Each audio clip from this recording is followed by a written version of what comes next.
ગુજરાત વિધાનસભાના અધ્યક્ષ શંકર ચૌધરીના હસ્તે દાંતીવાડા ડેમના 2 દરવાજા ખોલાયા.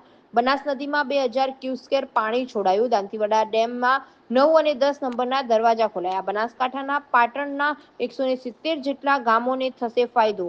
ઉનાળુ અને શિયાળુ બંને સિઝનના પાક માટે ખેડૂતોને સિંચાઈ માટે મળશે પાણી. ગુજરાત વિધાનસભાના અધ્યક્ષ દ્વારા નીચાણવાળા વિસ્તારોમાં સાવચેતી રાખવા અપીલ. વર્ષ 2023 બાદ 2025માં દાંતીવાડા ડેમ છલકાયો.